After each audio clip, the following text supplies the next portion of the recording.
Hello and welcome to ThePrint, and welcome all of you. I am doing this long feature on how there has been an evolution of legal shows, and that one of the biggest contributors to that has been OTT platforms. Your show has already received like a lot of positive reception. Everybody's talking great things. I just wanted to start with Shreya. I wanted to ask, how was the preparation for the role like? Because we often see, or that has been the case, mostly that legal shows sometimes get flake because they don't appear real enough. Lawyers don't look like lawyers, or they don't feel like the lawyers that we usually see in courtrooms. So, how was the preparation like for the role? I think the biggest strength of Guilty Minds is exactly this, that everything looks real. And thankfully, the feedback we got when we had a screening in Delhi where a lot of eminent lawyers attended was that we looked like lawyers and that they would hire us. So that was a wonderful thing for us to know as actors. But for me personally, I think the starting point was to understand who Kashyap is as a person, because eventually these lawyers are people, right? I mean, they come there as performers also to present their case, their point of view. We picked Shefali's brains a lot. I think this is a relationship of trust that was very important, because I didn't know much about this world besides a few friends that are lawyers. But because Shefali comes from so much experience, has family, I knew I was in safe hands and that I could ask her just about any question, silly, intelligent, anything, and I wouldn't be judged. So of course there was that. For me, yes, I had to create the inner world of Kashyap, which I did with Shefali, because I always say this, she knows Kashyap better than Kashyap herself. And once that was done, then the second stage of course, being comfortable in that code setup, being comfortable with that jargon, being comfortable with files. I think it's so important when you see an actor perform to see them in a sense of ease, in a sense of comfort, because it should look like they do that day in and day out. So my main aim was to make sure that, yes, we're not trying too hard and that it looks effortless. And eventually we're really happy that it seems to have come across like that.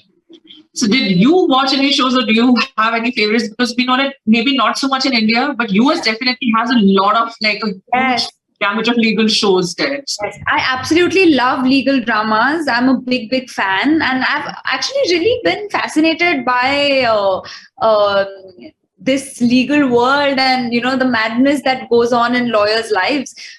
Since I have friends, I sort of keep hearing about it. So yeah, I used to be a fan of Boston Legal. I really like Suits. I liked How to Get Away with Murder. I really enjoyed the Marathi film Court. So it was nice to see that there are different ways, especially internationally, to ek alag, but even in India, the way our films have shown or depicted courts or lawyers, they feel, besides court, to me as an audience, they've been more or less the same. Which is why I was very excited by Guilty Minds, because I could see that even in every episode, there is also humor given to in banter. There are also elements like when there's a case in Jalna, because of load shedding, the lights go off in the middle of the case. So there are these little things, whether it is the set design of how the courts are looking, they're actually small at times depending on where they are, the distance between where the lawyers are and the judges in different courts is different. So the makers put in that much time and effort to detailing, and that's where you win, in the details. And that's where I think we pride ourselves in having achieved well. So this could be the last question if you have to go or something. So I was just wondering, there's often constantly two things actually, quickly. Yeah. One, it's a format where there are 10 episodes and 10 different cases. I think when I at least opened the show, in my head, I somehow felt like, okay, this will be one case that will drag on, right?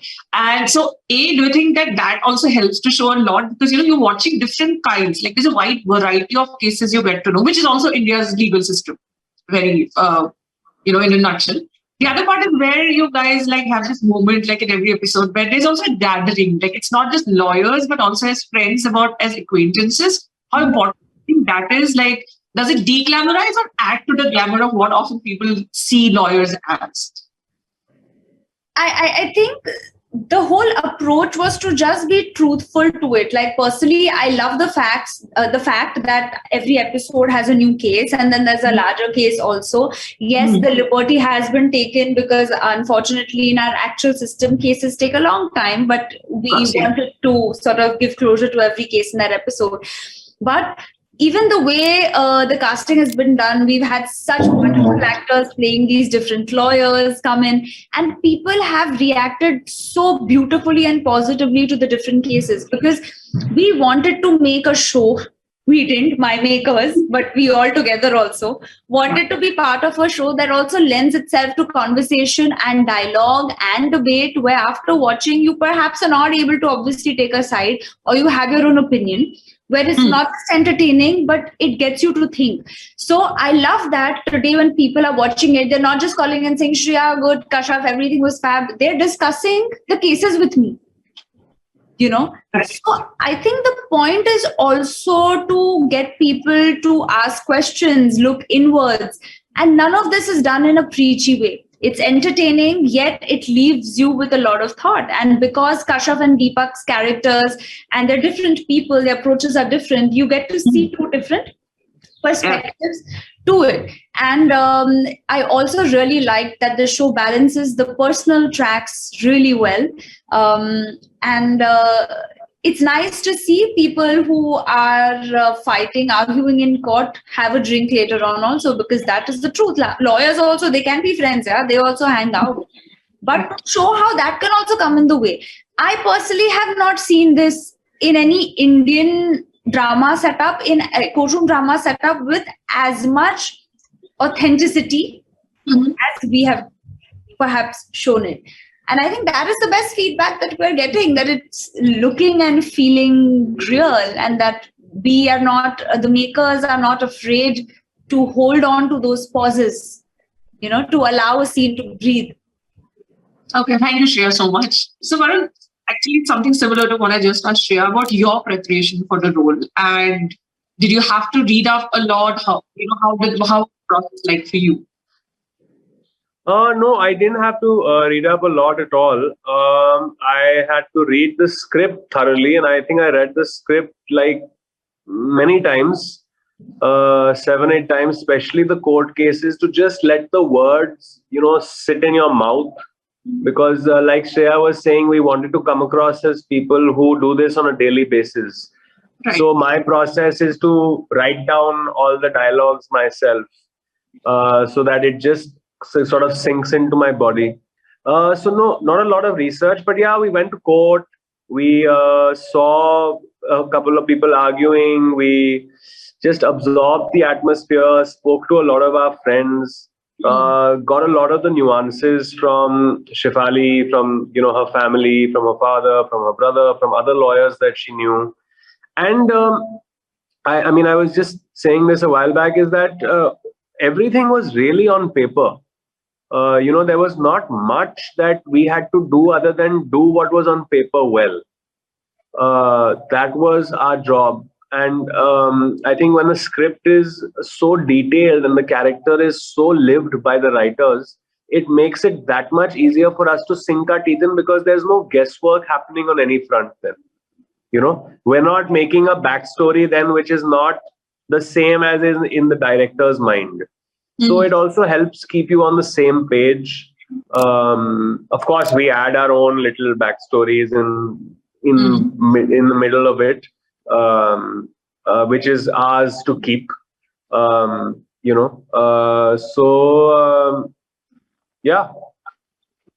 Okay, so before doing the show, did you feel like there was any, if you had, any kind of view about what the legal system, because again, most of us, I think, view the legal system through a lot of these shows, a lot of films that we obviously we know that that's not exactly how, proceedings happen in court, but I think media is one of the ways, popular films and all of it are one of the ways in which we understand probably even our legal system, right?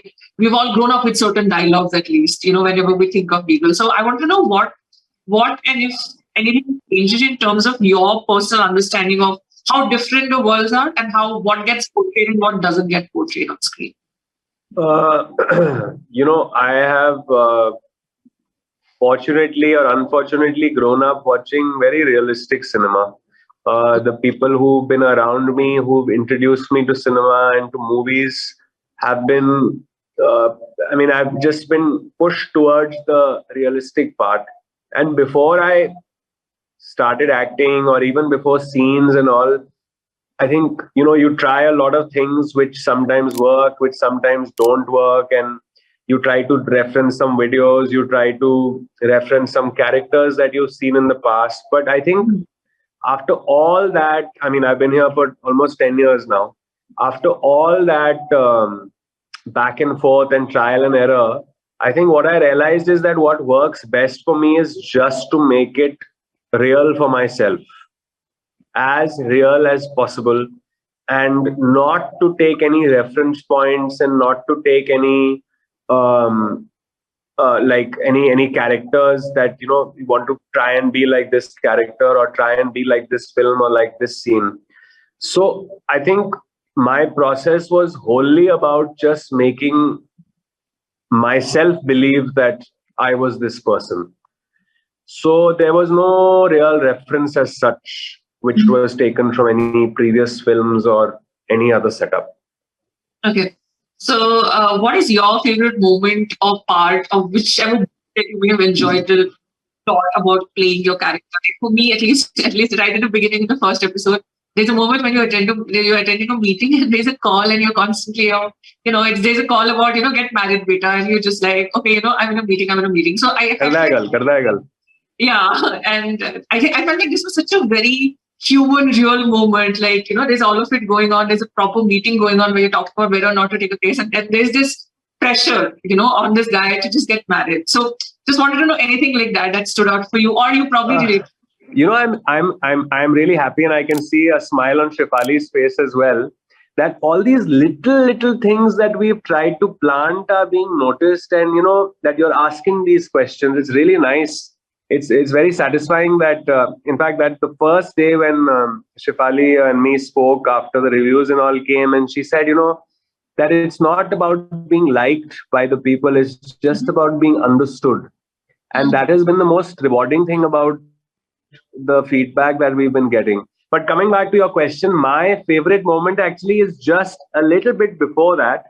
Right. Is when I walk into office.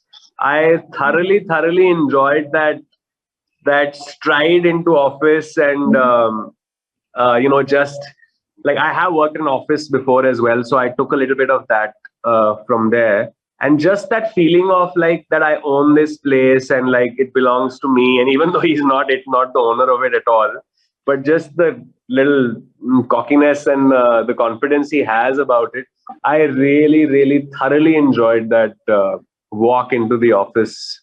And I think so did Shefali and Jayant. So do you have any favorite shows, legal shows that you watch or have watched in the past? Anything in India, outside? So like Boston Legal was, of course, the show which we've watched as like kids. But legal stuff which really like sort of I kind of enjoyed was Shahid, which was a great film. I thought Rajkumar Rao was fantastic in it. Yeah, these are the two legal ones which come to mind. Okay. I just want to know if, again, I'm bringing the grammar quotient simply because probably a lot of people that I have spoken to who watch the show right now, a couple of them, again, are lawyers.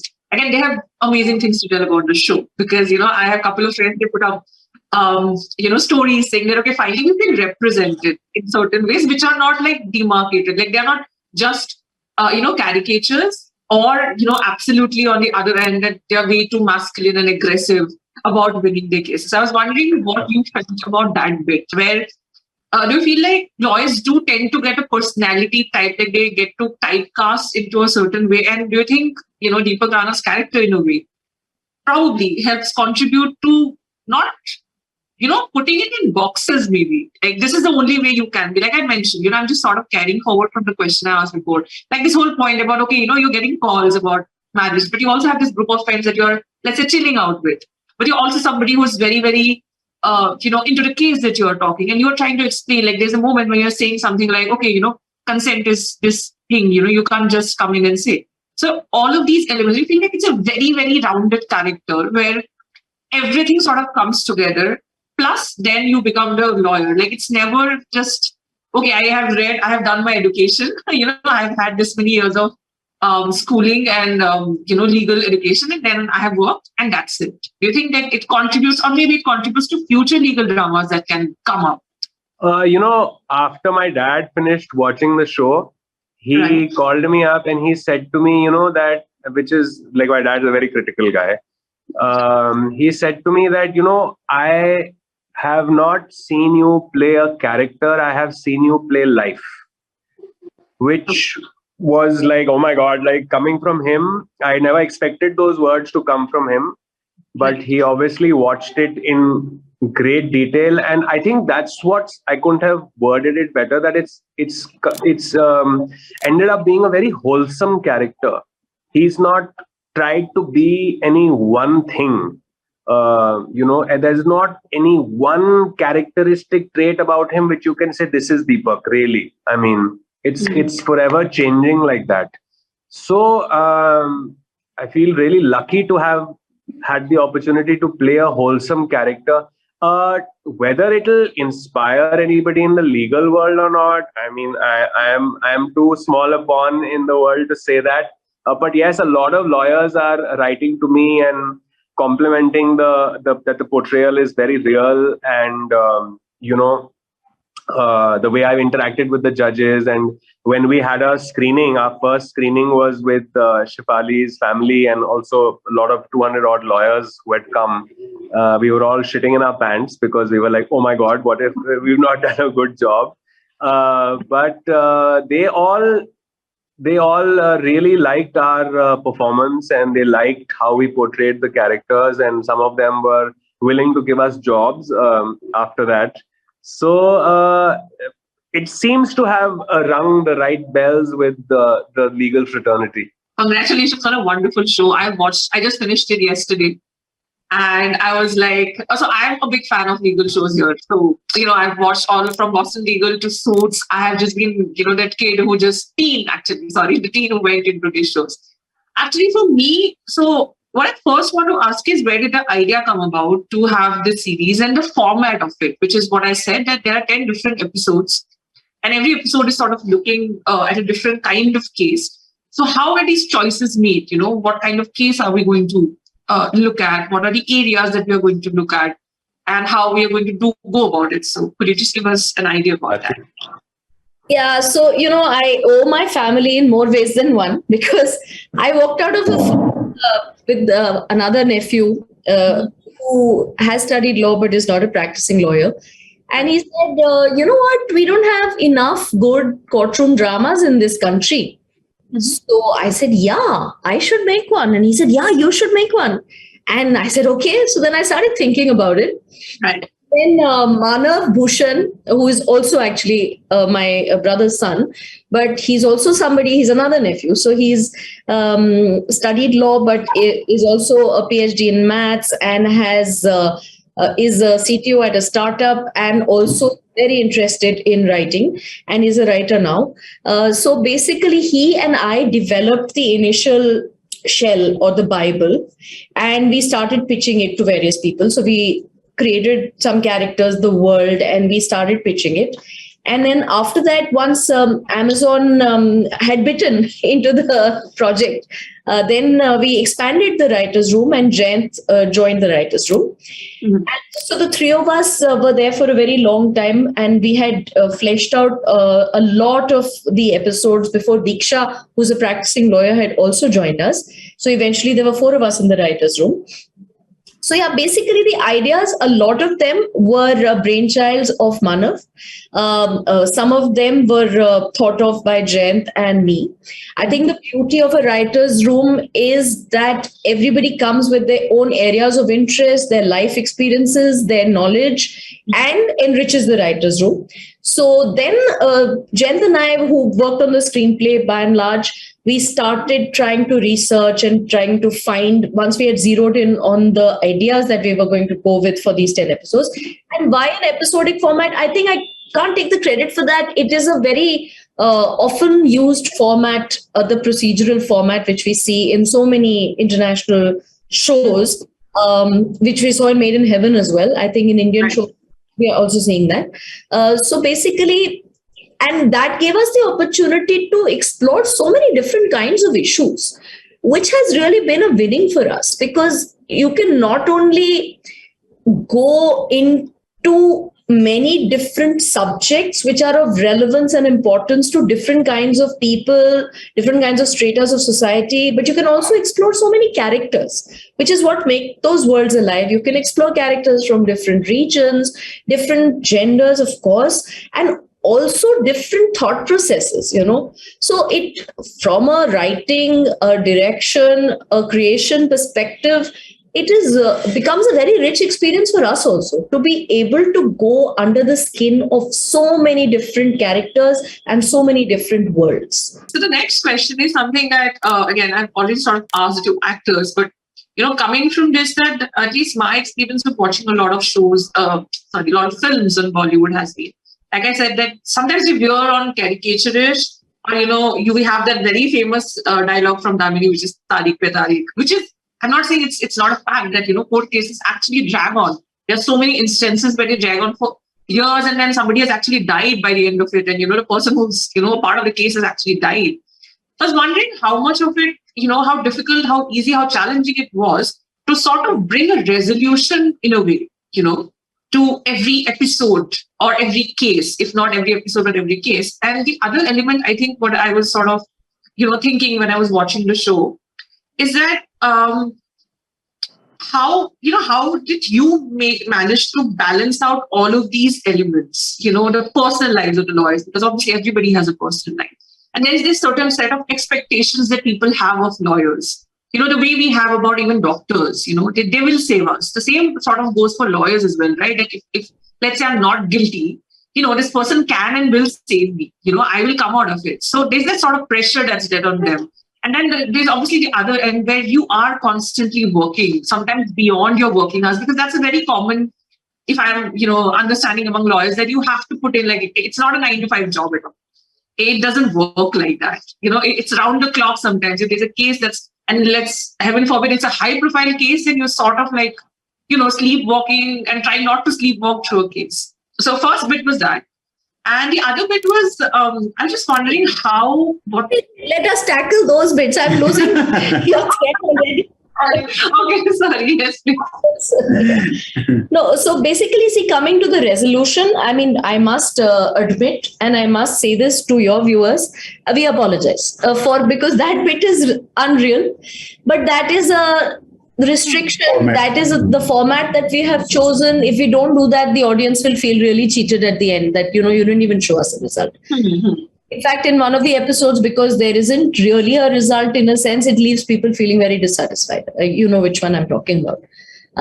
So I think that's a restriction of the medium which we had to follow. Unfortunately, we'll think about how we can at least bring in the fact, which we didn't in this season, that there is delayed justice. It does take too long. So that aspect does not come through, which is, I think, something that we really need to incorporate. Mm-hmm. So that is one. Mm-hmm. Right. And what was your second part of your thread? Just talking about a blending of this, which is one of the things that we're basically blending of personal, political, everything sort of coming together. See, I think one of the lawyers who came to our first screening told me at the end, Shefali, सब कुछ बहुत real था, लेकिन lawyers के पास वक्त नहीं होता कि वो जाके बार में बैठे. Okay. So partly that's true. Lawyers work very long hours and they're really slaving it out and also they charge so much for their conferences every hour that they don't want to go spend 3 hours in the bar rather than, have 3 extra conferences also. So yeah, but you have to balance, and I'm sure they also unwind in some way. They do go to bars. There is a particular bar in Defense Colony where we have gone, we visited, which a lot of I lawyers. think it's still there. I think it's still there. We wanted to actually have this big moochwala guy outside Kittu's bar, because that guy used to stand outside that particular bar where a lot of lawyers go. Definitely all lawyers have lives, which I know very well, because I come from a family of lawyers.